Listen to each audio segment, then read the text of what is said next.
Hello everyone, my name is Shreya and I am a legal intern at Lexis and Company. I am pursuing BL LLB Honours from Law College Dehradun, Uttaranchal University. I am currently in 7th semester. I am glad to have this opportunity of interning at Lexis and Company, because of which I am able to present to you guys this video. So the purpose and topic for this video will be the judicial control over the executive authorities. In this video I'll be discussing the second part, that is I'll describe about the procedural ultravirus. In my previous video I have described the substantive ultravirus. So let's begin. What is procedural ultravirus?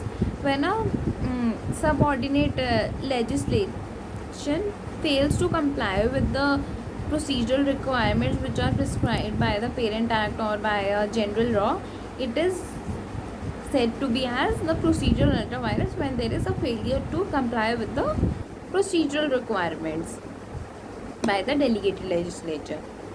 So what actually this principle here is that while framing the rules, bylaws and the regulations, etc., the Parent Act or the enabling statutes may require the delegate to observe a prescribed procedure, such as holding consultations with the particular bodies or interest, and publication of draft rules or bylaws, laying them before the parliament, etc. And when the delegate legislature fails to do such fails to comply with these requirements, so it may invalidate the court may declare such action taken by the delegated legislature as invalid, because the rules frame have not been complied with. But at the same time, it is also to be noted that the failure to observe the procedural requirements does not necessarily and always invalidate the rules. There are some exceptions also. So what are the basic requirements? That there should be publication and consultation. First publication and second is consultation. So what is publication and what is its object, why it has been set as a basic requirement?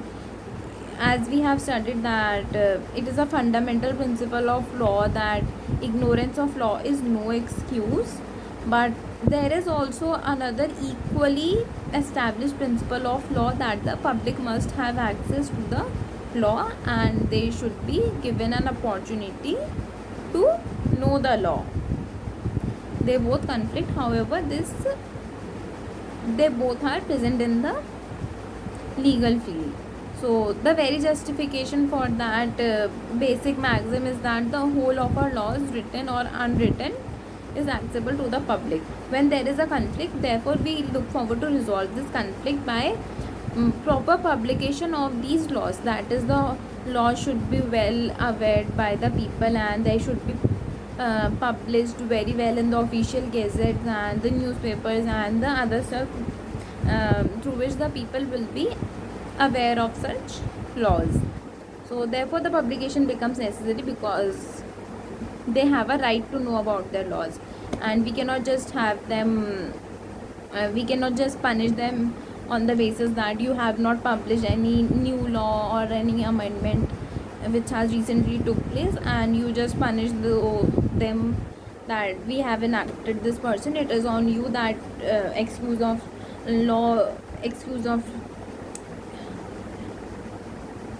a miss in the fact of law is no excuse. So therefore it becomes necessary to publish. So what is its position in England?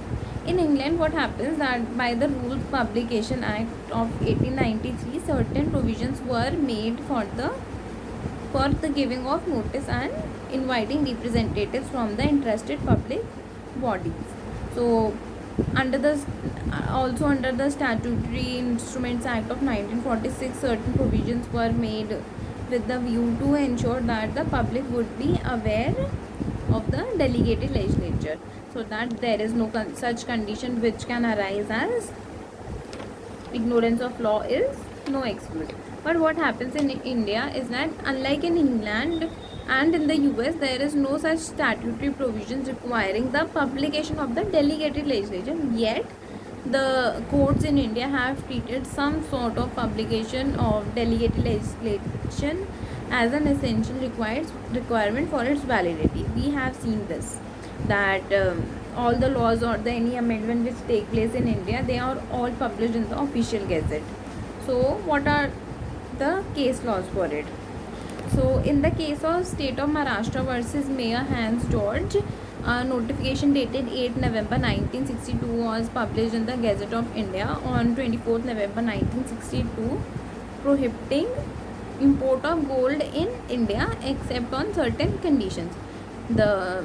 So it was published on 24th November 1961.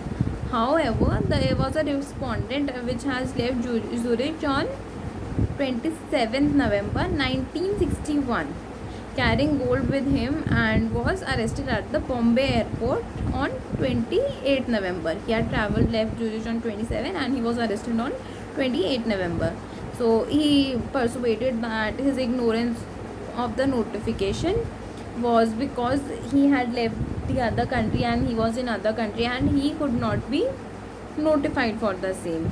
So negating his contention, the Supreme Court held that the notification had been published and made known in India, and the ignorance pleaded by the respondent or the accused was wholly irrelevant. That is, if you have published, you cannot make such excuse. So this was all about the publication. Next here is the consultation.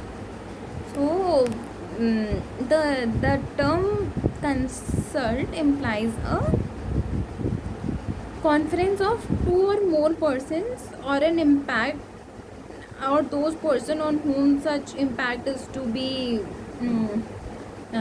observed on two or more minds in respect of a topic, is in order to enable them to evolve a correct or at least a satisfactory solution of the problem. It is necessary because you are making that law only for those person. It becomes important that you seek their opinion also and make the law as best as you can by seeking their advice and seeking their views.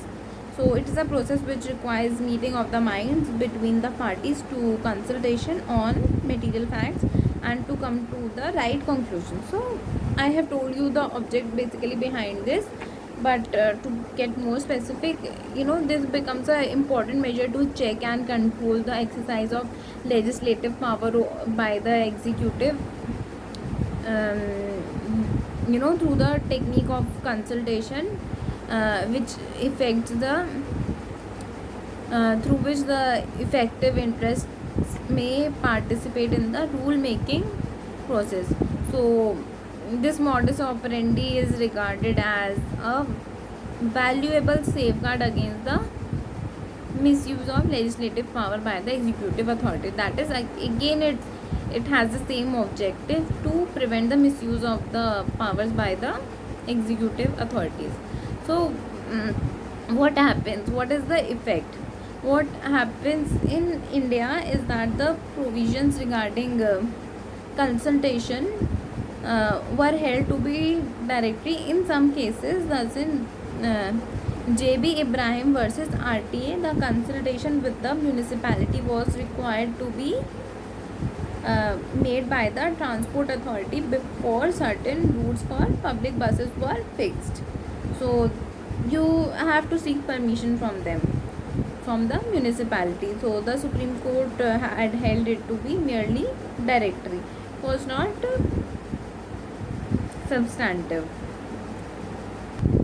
This was just directory and there was no particular substantive need. So yeah, therefore Supreme Court held some procedures are merely directory.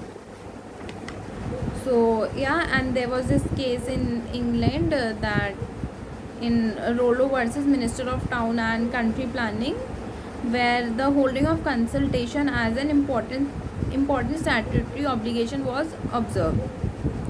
It was the case of Rollo versus Minister of Town and Country Planning.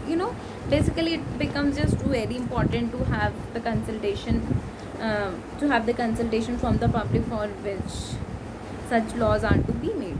So this was about the procedural control. I hope you guys have liked this video. So do not forget to share this video and like this video, and share with me the feedback and ask me the question if you have any. So thank you everyone for watching.